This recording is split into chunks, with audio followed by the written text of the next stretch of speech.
Palm Tree Stage, the entrepreneur track. My name is Naveen Jain. I'm a Oakland-based entrepreneur, founder and CEO of SparkArt, and also co-founder at Immunity Project, a Y Combinator-backed nonprofit developing a free HIV vaccine. And I'm very pleased to introduce you to Ali Partovi, founder of Link Exchange, iLike, serial entrepreneur and investor. Go. Hey, Ali. You're up against Hammer. Sorry, buddy. Me too. What's that? You're up against Hammer. Me too. Seriously. Yeah. This is still... Oh, it is working. All right. Hi, everybody. My name is Ali, and I am actually going to talk about a topic that I've actually spoken a few times in places very far away from here. I've had a chance to live in Spain and gave a version of this talk there. And then also, my friend Tony Shea from Zappos invited me to speak to the burgeoning tech community in downtown Las Vegas. And essentially, in both cases, the question was about what is it about Silicon Valley that perhaps other locations could emulate.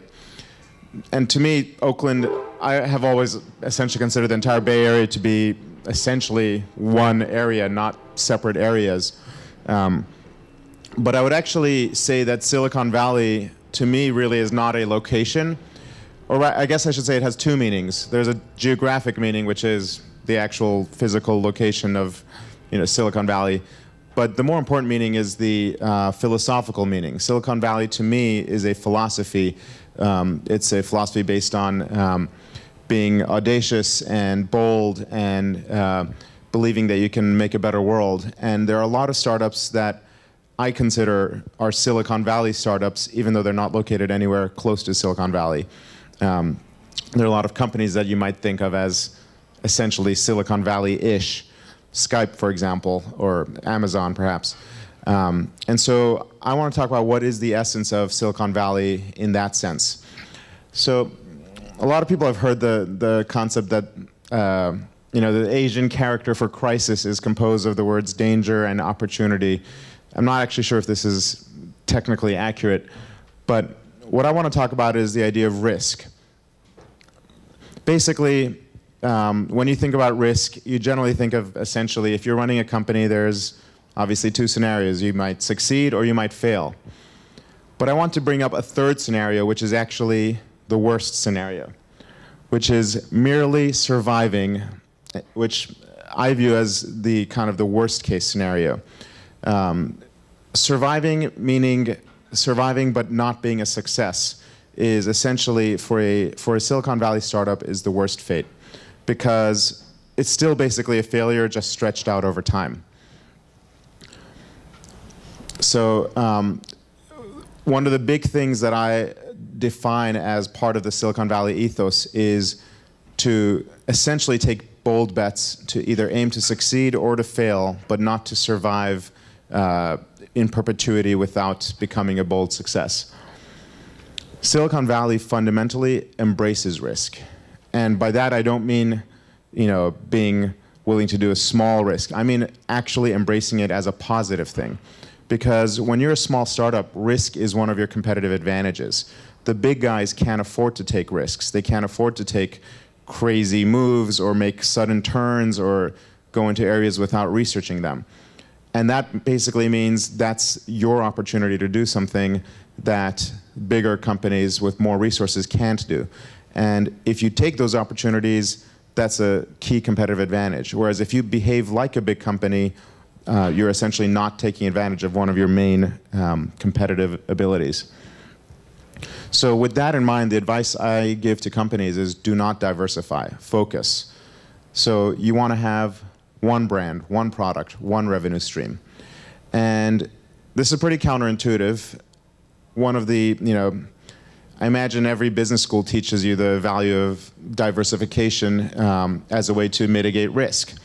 And I would say, myself, when I'm investing my money, I might diversify and invest in multiple different companies so that if one fails, the other succeeds, and so on.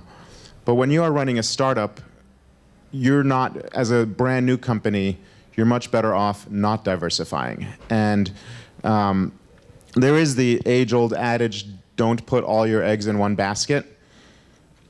I do want to kind of break that down a little bit. How many eggs would you really need to have before you would acquire 2 baskets to carry them? I mean, just imagine if you're walking home from Whole Foods with a dozen eggs or 2 dozen eggs, you would put them in one basket. You'd really have to be carrying, perhaps hundreds of eggs to invest in 2 separate baskets to carry them. And it's really because having multiple baskets to carry, say a dozen eggs is an enormous amount of overhead. And the same thing, when you're a startup, you don't have that much to lose. Diversifying when you're a startup creates overhead. It distracts you. It divides up your time, it divides up your attention, your resources, it divides your employees' attention, it divides your customers' attention, your investors' attention. Everybody has to keep track of all the different things you're doing, rather than if you do just one thing. So my advice to startups is put all your eggs in one basket. And my advice to investors is look for companies that do that. Diversification is a good idea after you have something to lose, which is maybe in the 3rd or 4th year of a company, and they've got, assets and revenue and so on to perhaps expand into new areas. I want to list a few of the, more successful brands in the Silicon Valley realm and illustrate that each of these companies can be described literally. Usually it's good if you can describe your company with just 1 or 2 sentences. The best companies can be described with just 1 or 2 words. And that's a good sign of having a clear focus. So Airbnb is for a place to stay. Amazon, books. Dropbox, storage. eBay, auctions. Facebook, college friends. Google, search. PayPal, payments. Pinterest, photos. Skype, free phone calls. Twitter, tweets. WhatsApp, messages. Zappos, shoes. Now, I'm sure you might be observing that Google does more than just search. Amazon does more than just books. Facebook is not just for college friends. But those are all diversifications that occurred many, many, many years into those companies' histories. Amazon, I'm sure, was told at the beginning, hey, you should sell more things than just books. And they said, no, we're going to focus on books until we nail that, and then we will diversify. And I know for a fact, being an investor in Dropbox, that from very, very early on, they were being pulled in other directions as well. And it took a lot of discipline to say, no, we're just going to focus on what we do until we nail it, and then we can diversify. And even if we're coming from behind, we will beat other people in other areas once we have a really strong base in our core business. And so I want to compare some of these brands to, how many people here, raise your hand if you remember a company named I Like? Excellent. This was my last startup. And not surprised that no one here remembers it. So I Like was, for about a minute, incredibly popular. In 2007, we were the first and largest app on Facebook, and we had about 50 million users that we accumulated in something like 5 months.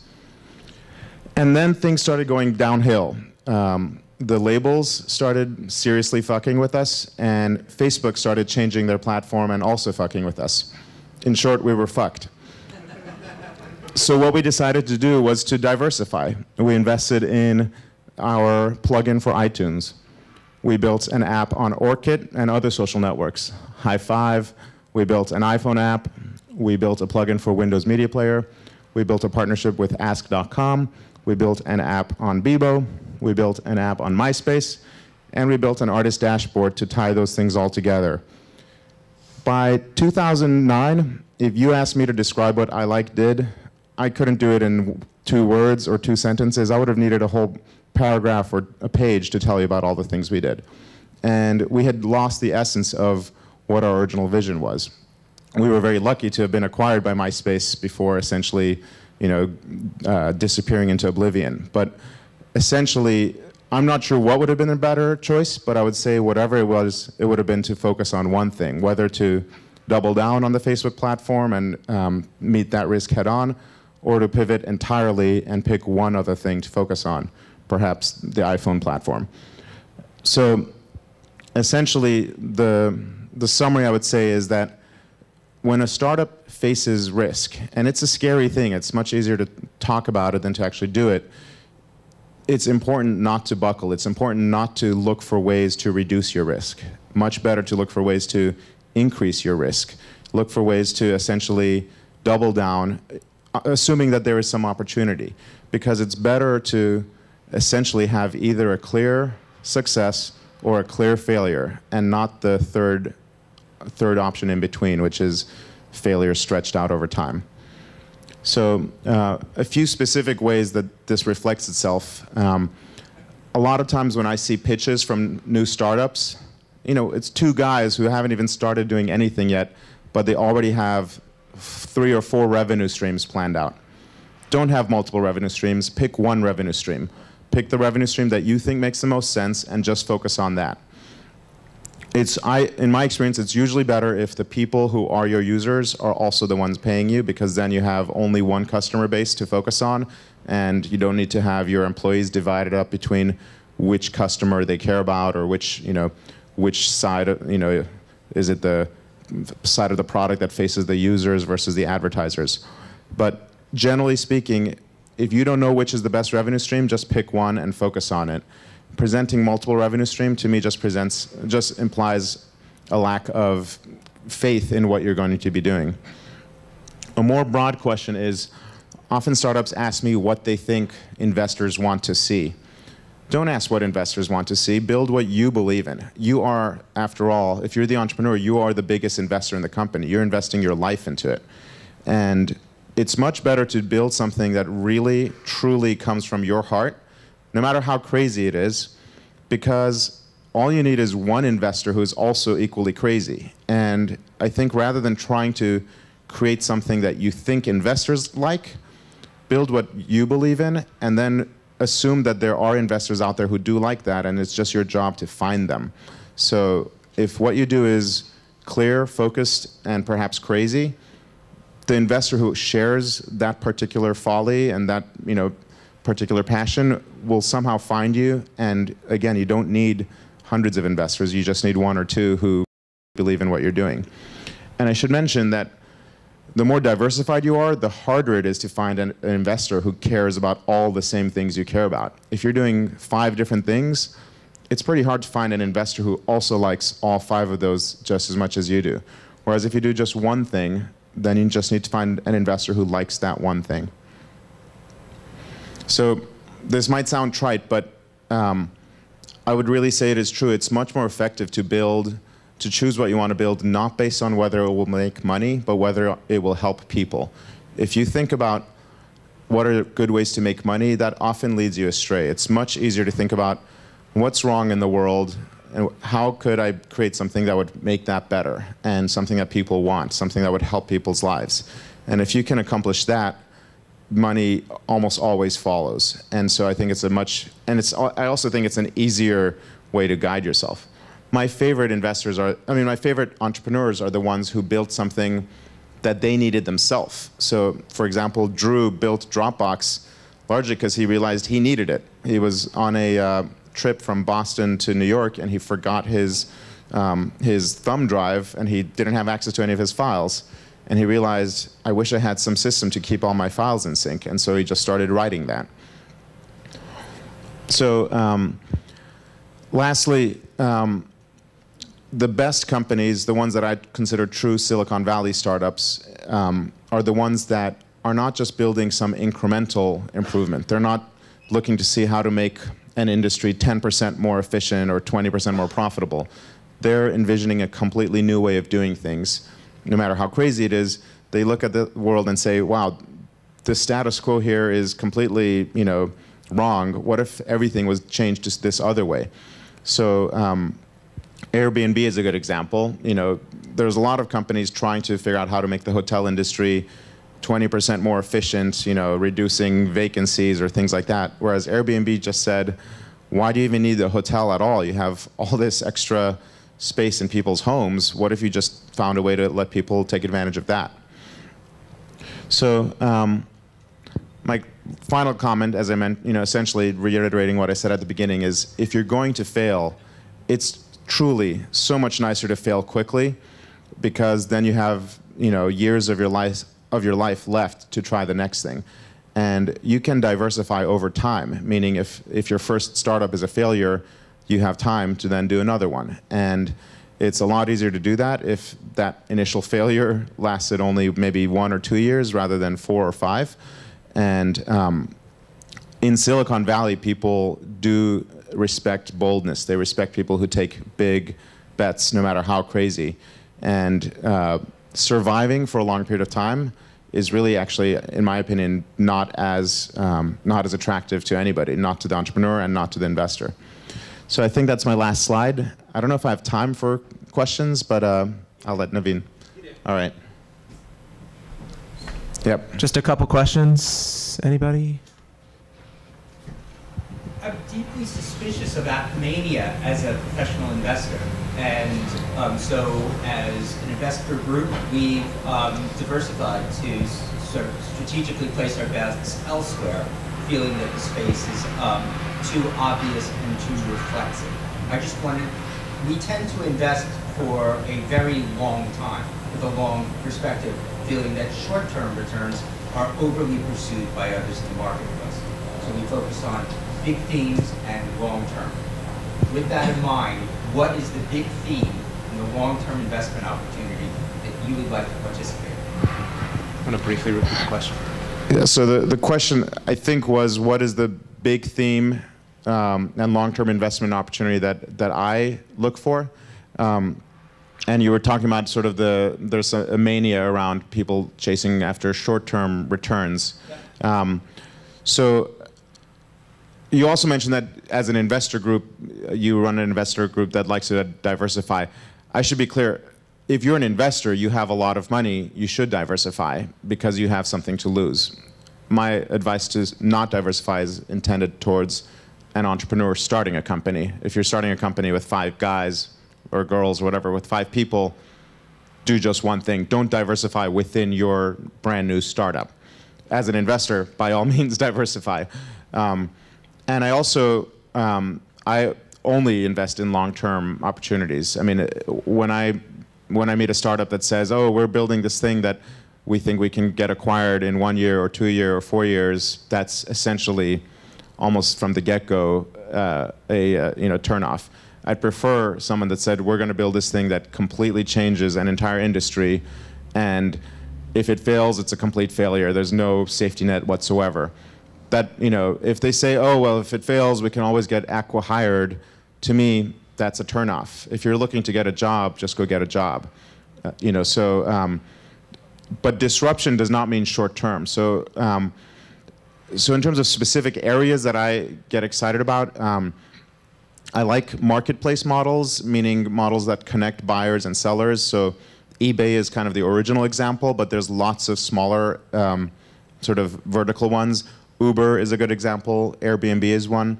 There's a startup that I invested in a few years ago called Thumbtack that is now beginning to really pick up enormous momentum. That essentially it's applying an Airbnb-esque approach to Craigslist, to helping people find local service providers, whether it's a babysitter or a translator or a wedding planner.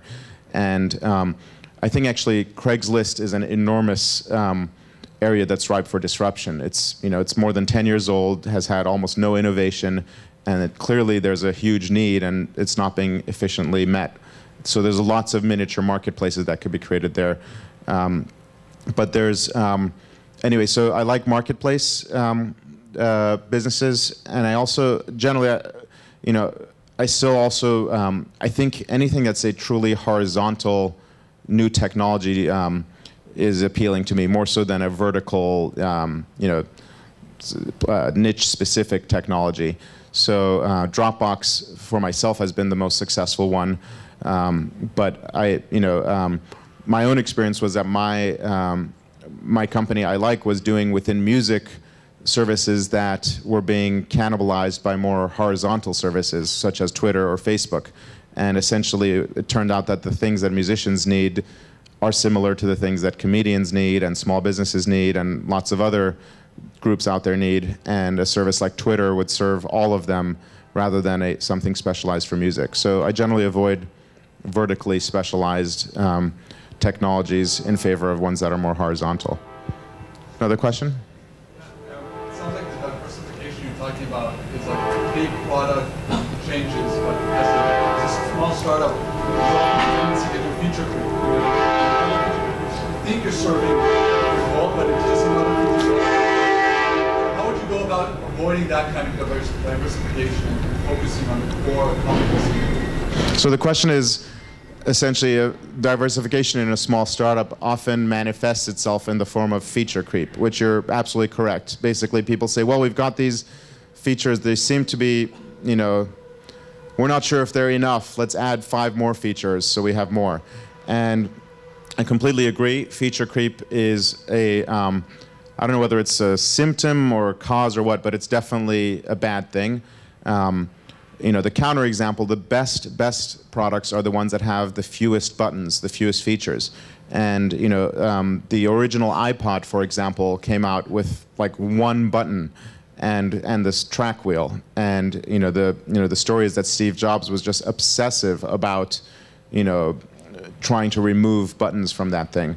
And so one piece of advice I give all of my startups when it comes to web development, I advise them to build for the mobile size screen first. If you're designing a website, don't even look at it with your own laptop. Look at it with your own phone and see how it looks and feels, because that forces you to identify what's the bare minimum, what's the essence of what my website is trying to accomplish and convey.